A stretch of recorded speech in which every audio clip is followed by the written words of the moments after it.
Hello दोस्तों, economics for you में आपका वेलकम है। तो गाइज आज हम क्वेश्चन नंबर 5 लेकर आए हैं विद्या गैस का जो क्वेश्चन नंबर 5 है हमारा इम्पॉर्टेंट क्वेश्चन ये हमारा, इसको आज हम डिस्कस करेंगे और आप लोग को समझाएंगे इस क्वेश्चन में आखिर क्या इम्पोर्टेंस है, क्या एग्ज़ाम में आ सकता है और एग्ज़ाम में नहीं आ सकता। दो माइंड में हमारे जवाब है यस, माइंड में चल रहा है यस ये क्वेश्चन इंपॉर्टेंट है या नो। तो चलिए हम इसको पहले समझते हैं, उसके बाद बताएंगे आपको लास्ट में क्या इंपॉर्टेंट एग्जाम में आएगा। अगर आया तो किस तरह लिखना है, अगर नहीं आया तो इसके अनुसार कुछ अलग प्रश्न बनाकर पूछा जाएगा। तो चलिए आइए हम प्रश्न को पहले समझते हैं और उसके बाद हम बताएंगे कि आखिर ये एग्ज़ाम में सेमेस्टर 2 के अगर 29 अगस्त से होने वाले एग्ज़ाम में VBU की होने वाले एग्ज़ाम में यह प्रश्न आएगा या नहीं आएगा। पूरी जानकारी आपको लास्ट में हम देने वाले हैं। तो चलिए पहले क्वेश्चन को हम लोग समझ लेते हैं। तो क्वेश्चन क्या हमारा कहता है, सुनिएगा। प्रश्न 5 है, क्वेश्चन नंबर 5, 1956 और 1956 ध्यान दीजिएगा, डेट जो हम पढ़ रहे हैं पहले उस पर ध्यान दीजिएगा। 1956 और 1951 औद्योगिक नीति की व्याख्या करें। जब 1956 में और 1991 में औद्योगिक नीति जो पॉलिसी आई थी इंडस्ट्रियल के लिए, उसमें क्या था, आखिर क्या था, वर्णन करना है या उसको एक्सप्लेन करना है। आपको किस तरह वर्णन कर सकते हैं या उसका व्याख्या कीजिए या उसके बारे में बताइए। इस तरह क्वेश्चन एग्जाम में पूछा जा सकता है या इस तरह पूछ सकता है कि 1956 से सिर्फ पूछ सकता है आपसे कि देखिए पूछ लिया कि 1956 में औद्योगिक नीति की पॉलिसी औद्योगिक नीति की व्याख्या करें, या फिर पूछ सकता है 1991 औद्योगिक नीति की व्याख्या करिए। तो इस तरह क्वेश्चन को वह पूछ सकता है। तो चलिए हम पहले पूरी क्वेश्चन को 1956 और 1991 दोनों को समझेंगे, दोनों की नीति को समझेंगे। उसके बाद हम लोग किस तरह से एग्जाम में लिखना है वो हम लास्ट में आपको वीडियो के लास्ट में बताएंगे। तो अगर आपको समझना है तो वीडियो को पूरी तरह से धीरे धीरे आप लोग देखिए, आप रोक कर भी पढ़ सकते हैं, ठीक है। तो चलिए आइए स्टार्ट करते हैं। तो बोलता है आंसर में आप क्या लिखिएगा, 1956 औद्योगिक नीति भारत का, पहले हम क्या डिस्कस करने वाले हैं 1956 में एक सेकेंड थोड़ा डिस्टर्ब हो गया। एक सेकेंड हाँ चलिए अब हम करते हैं स्टार्ट। 1956 औद्योगिक नीति, सबसे पहले हम लोग क्या समझेंगे, इंडस्ट्रियल पॉलिसी ऑफ 1956।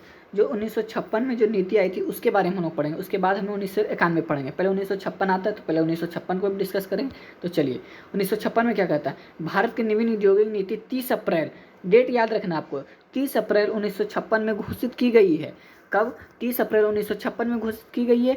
इस नवीन नीति की घोषित करने के कारणों के उल्लेख करते हुए तत्कालीन प्रधानमंत्री पंडित जवाहरलाल नेहरू ने संसद में कहा कि 8 वर्षों में भारत की काफ़ी विकास तथा परिवर्तन हुए, नवीन संविधान बना, मौलिक अधिकार एवं राजनीति के निर्देशक सिद्धांत घोषित किए गए हैं। इसलिए इस बात की आवश्यकता है कि इन सभी बातों तथा आदेशों को प्रतिबंधित करते हुए एक नवीन औद्योगिक नीति घोषित की जाए। कहने का मतलब जब हमारा देश आज़ाद हुआ उसके बाद बहुत सारे कानून लागू हुए, बहुत सारे अधिकार लागू हुए। उसके बाद एक पंडित जवाहरलाल नेहरू जी ने कहा संसद में कि हमें एक 8 वर्ष में बहुत ज़्यादा विकास हुआ है हमारे देश में, उसके रिलेटेड से हम कुछ औद्योगिक नीति को घोषित करना चाहते हैं। इस नीति का मुख्य उद्देश्य थे, पहला, इसके मुख्य नीति का उद्देश्य क्या थे ये भी आपको समझना है, औद्योगिकरण की गति में तीव्र वृद्धि करना, दूसरा में भारी उद्योगों का विकास करना, तीसरा में सार्वजनिक क्षेत्र का विस्तार करना, कुटीर ग्राम एवं लघु उद्योगों का विस्तार करना, संतुलित उद्योगों का विकास करना, एक अधिकार एवं आर्थिक केंद्रीकरण को रोकना, आय तथा धन के वितरण का असमानता को कम करना, रोजगार और अवसरों में वृद्धि तथा श्रमिकों की कार्य करने एवं रहने के दशा में सुधार। ठीक है। अब बोलता है इस नीति की मुख्य विशेषताएं निम्न प्रकार के थे। अब इस 1956 में जो नीति लागू हुआ था उसमें क्या क्या विशेषताएं थे ये भी आपको परीक्षा में लिखना है। तो पहला क्या लिखिएगा, उद्योगों का वर्गीकरण। जो उद्योग था उसमें किस तरह से डिवाइड किया गया, वर्गीकरण किस तरह हुआ। इस नीति में उद्योगों को 3 वर्गों में विभाजित किया गया। प्रथम वर्ग आ में 17 उद्योग रखे गए जिनके विकास का पूर्ण उत्तरदायित्व राज्य पर होता था। जो ए में रखा गया, आपका मान लीजिए ए में रखा गया, इसको राज्य को दे दिया गया। किसको दे दिया गया? राज्य, स्टेट, हमारा स्टेट संभालेगा, ठीक है। लेकिन वर्तमान निजी क्षेत्र का इकाइयों को विकास करने को छूट दे दी गई। द्वितीय वर्ग बा में 12 उद्योग रखे गए जिनका विकास सरकार उत्तरोत्तर अधिक भाग लेगी अतः सरकार इनकी स्थापना स्वयं करेगी। लेकिन निजी क्षेत्र से भी आशा की गई कि वह इसमें योग देगा। तृतीय में सी में शेष उद्योगों को रखा गया जो बचा हमारा, तथा उनके विकास का स्थापना का कार्य निजी क्षेत्रों पर छोड़ दिया गया। मतलब कि बाकी जो क्षेत्र बचे वो निजीकरण, जैसे आप प्राइवेट सेक्टर को दे दिया गया। लेकिन सरकार को भी यह अधिकार दिया गया कि वह चाहे तो इस श्रेणी का उद्योगों को भी स्थापना कर सकती है। जो हमारा प्राइवेट सेक्टर थे उसको भी सरकार ने प्राइवेट कर ही दिया था, लेकिन उनके अनुसार अगर सरकार चाहेगी तो सरकार भी इसको स्थापना कर सकते थे। इनके पास भी अधिकार, सरकार के पास भी अधिकार थे, ठीक है, सॉरी अधिकार है। चलिए दूसरा में आपको क्या लिखना है? लघु एवं कुटीर उद्योगों का विकास। इस नीति में लघु एवं कुटीर उद्योगों का महत्वपूर्ण स्थान प्रदान किया गया तथा यह स्पष्ट रूप से कहा गया कि लघु एवं कुटीर उद्योग को सरकार प्रोत्साहित करेगी, जिसके लिए बड़े पैमाने में उद्योग का उत्पादन सीमित किया जाएगा, विवेकात्मक कर लगाए जाएंगे एवं प्रत्यक्ष सहायता दी जाएगी। मतलब कि जो बड़े बड़े उद्योग है उनमें सरकार भी सपोर्ट करेंगे, सरकार द्वारा उसको बेनिफिट दिया जाएगा कि आप उसको और बड़ा कीजिए, ठीक है ना, यही है दूसरा। तीसरा में क्या करना है? क्षेत्रीय असमानताओं का कम करना। जो क्षेत्र में असमानताएं चीज़ें थी जो एक समान नहीं थी उसको कम करना है कि नहीं सारे को एक कर देना, असमान नहीं है चीज़ें, ठीक है। तो संतुलित क्षेत्रों विकास में आदर्श को अपनाया जाएगा जिससे औद्योगिकरण का लाभ पूरी अर्थव्यवस्था को हो सके। पिछले इलाकों में पानी, बिजली, परिवहन का सुविधाएं दी जाए। यही बताया गया जो असमानता नहीं उस चीज़ों को समान करके क्या किया जाए, लोगों तक, क्षेत्रीय लोगों तक उसको पहुंचाया जाए। इसके लिए आदर्श अपनाया जाए, कुछ नियम लागू अपनाया जाए, ठीक है। चौथा पॉइंट में क्या लिखना है? तकनीकी एवं प्रतिज्ञीय सेवाएं। देश में औद्योगिक विकास का कार्यक्रम चलने में तकनीकी एवं प्रतिबंधकीय कर्मचारियों की मांग बढ़ेगी, जिसके लिए सरकार एवं निजी दोनों प्रकार के उद्योग को प्रशिक्षण सुविधाएं देने की व्यवस्था की जाएगी तथा व्यावसायिक प्रतिबंध प्रशिक्षण सुविधाओं का विश्वविद्यालयों एवं अन्य संस्थाओं का विस्तार किया जाएगा। देश में प्रबंधकीय एवं तकनीकी केंद्र की स्थापना की जाएगी, ठीक है। पांचवा में आपको क्या लिखना? औद्योगिक संबंध एवं श्रम कल्याण। अब क्या है औद्योगिक संबंध एवं श्रम कल्याण क्या है? अब बोलता है औद्योगिक संबंधों को अच्छे बनाए रखने, श्रमिकों को आवश्यक सुविधाएं एवं प्रोत्साहन देने, कार्य दशाओं में सुधार तथा उत्पादकता बढ़ाने पर भी जोर दिया जाए, ठीक है। औद्योगिक संबंध में यही था कि श्रमिकों को सुविधाएं दिया जाए ताकि उसकी जो इनकम आय है उसमें भी बढ़ोतरी हो, तो इस तरह अर्थव्यवस्था हमारा संतुलित रहेगी।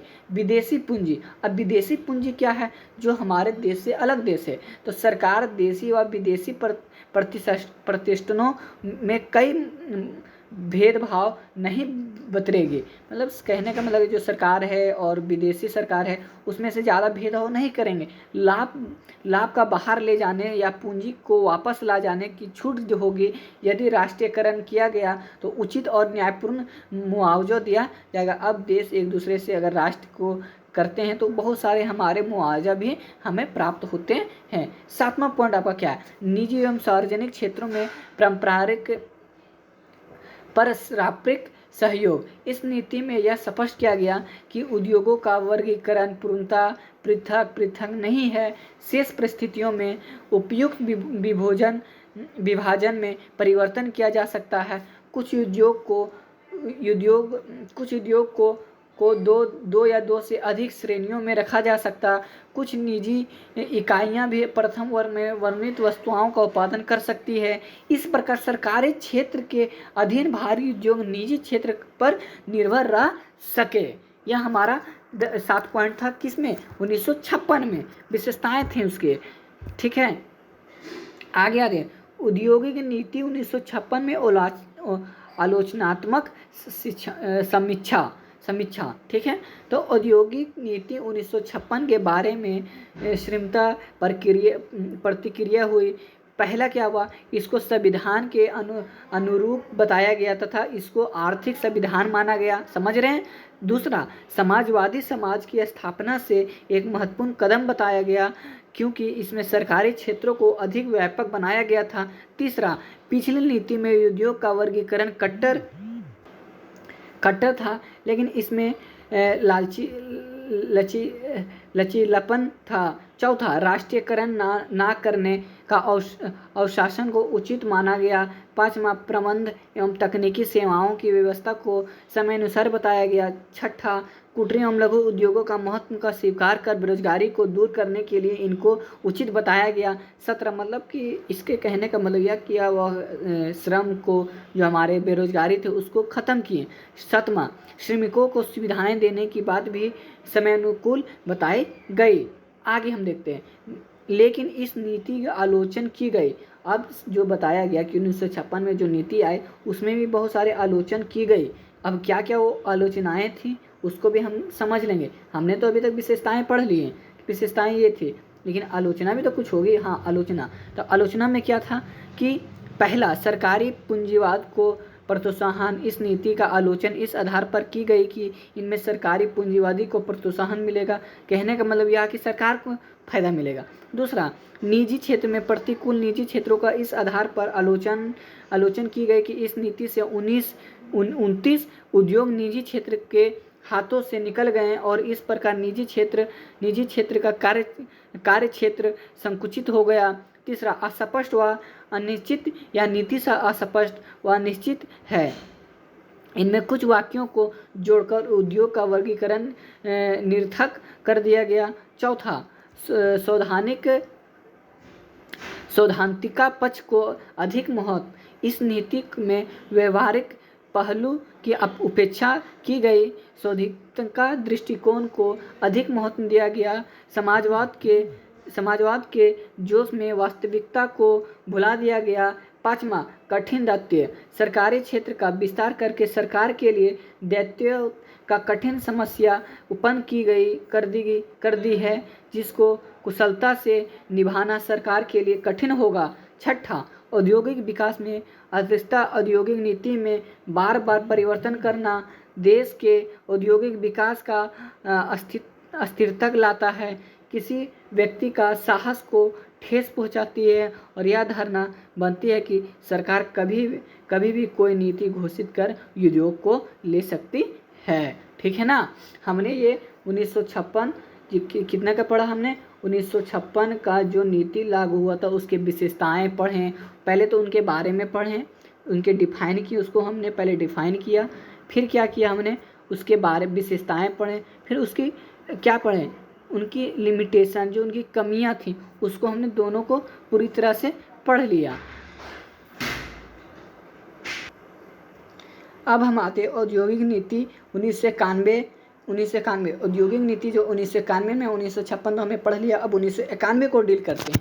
चलिए, 1991 को डील क्या करता है?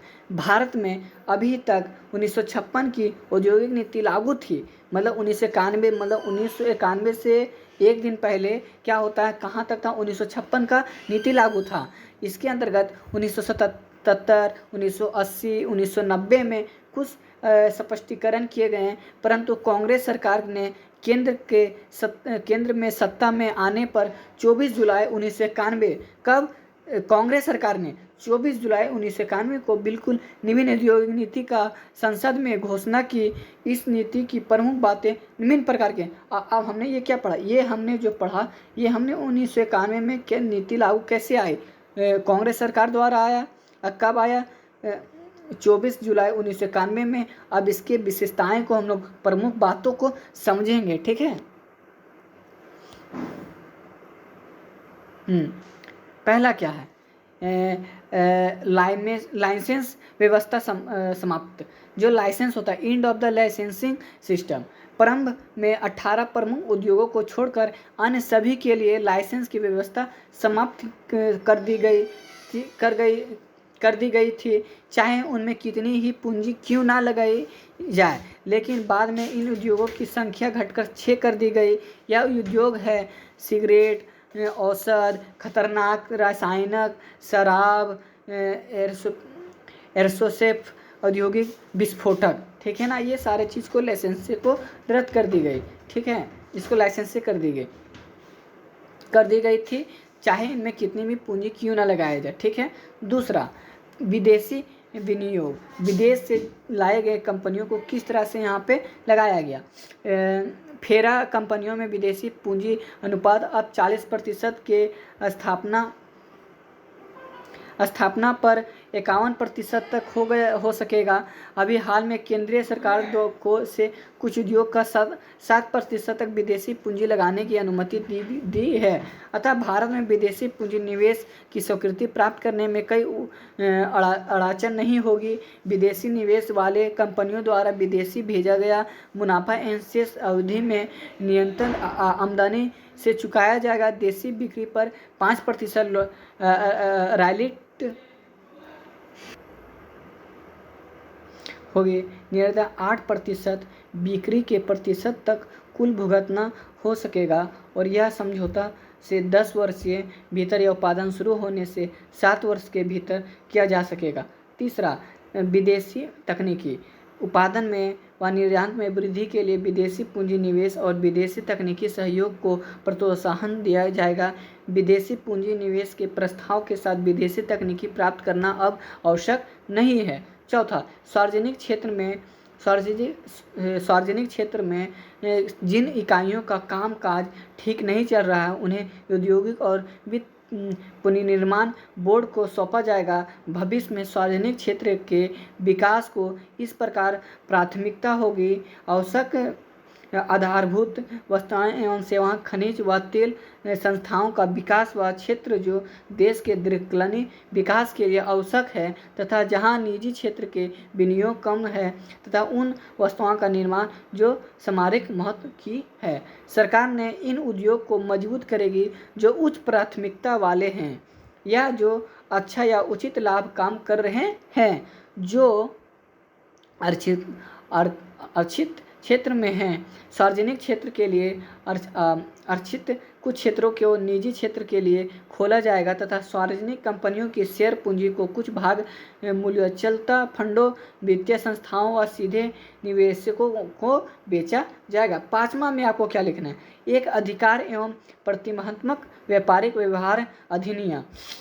इस अधिनियम में संशोधन किया जाएगा जिससे कि नई कंपनियों को स्थापित करने एक कंपनी को दूसरी में विलय करने या दो कंपनियों का आपस में मिलना, एक कंपनी द्वारा दूसरी को खरीदने तथा कुछ परिस्थितियों में कंपनी निदेशकों को नियुक्ति करने के लिए केंद्र सरकार की पूर्व अनुमति की आवश्यकता नहीं होगी। ठीक है ना, सरकार का कोई नियम लागू इसमें नहीं होगा। लेकिन नई शक्तियों वाले MRTP आयोग को अधिकार होगा कि वह एक अधिकार वाले प्रतिबंध तथा गैर वाजिब व्यापारिक गतिविधियों की अपने आप जांच कर या उपभोक्ताओं की शिकायतों पर जांच करे। अब MRTP कंपनियों की संपत्तियों की कई अधिकतम सीमा नहीं होगी। छठा में आपको क्या लिखना है, सरकारी निर्णय। अब लास्ट में हमको क्या समझना है कि सरकारी निर्णय उसकी क्या हो गए। सरकारी निर्णय, सरकार ने भारतीय औद्योगिक अर्थव्यवस्था को प्रशासनिक नियंत्रणों से मुक्त करने के लिए यह निर्णय लिया है। पहला, औद्योगिक लाइसेंस व्यवस्था। क्या कि सरकार द्वारा क्या कानून ले रहे हैं कि आपके पास औद्योगिक लाइसेंस व्यवस्था होना चाहिए, लाइसेंस आपके पास पहला होना चाहिए। दूसरा, 6 उद्योगों को छोड़कर समाप्त कर दी गई। 6 उद्योग बाकी जो बचे थे उनको छोड़कर बाकी समाप्त कर दी गई। दूसरा, वे उद्योग जो सामाजिक महत्व के हैं का सार्वजनिक क्षेत्र के लिए सुरक्षित रहेंगे। तीसरा, वे योजनाएं जिनमें पूंजीगत माल की आयात व्यवस्था उन्हें भी अनुमति दी जाएगी। 10 लाख से अधिक आबादी वाले शहरों में छोड़कर अन्य किसी जगह पर लाइसेंस नीति से मुक्त योग लगाने के लिए भारत सरकार की अनुमति आवश्यक नहीं होगी। ठीक है, 10 लाख से अधिक आबादी वाले नगरों में इलेक्ट्रॉनिक, कंप्यूटर तथा छापेखाने जैसे प्रदूषण उद्योग लगाए जा सकेंगे। बाकी सभी उद्योगों को ऐसी बस्तियां की सीमाएं से 20 किलोमीटर दूरी स्थापित करना होगा, परंतु पहले से स्थापित औद्योगिक क्षेत्र में मुक्त रहेंगे। यह हमारा 6 पॉइंट था। आपको ये पूरी तरह आपको समझ में आ गया 1956 और 1991 की औद्योगिक नीति को। आप अगर एग्ज़ाम में आता है तो आप अगर इतना लिख देते हैं तो आपको नहीं तो 99% आपका मार्क्स कहीं नहीं जाएगा।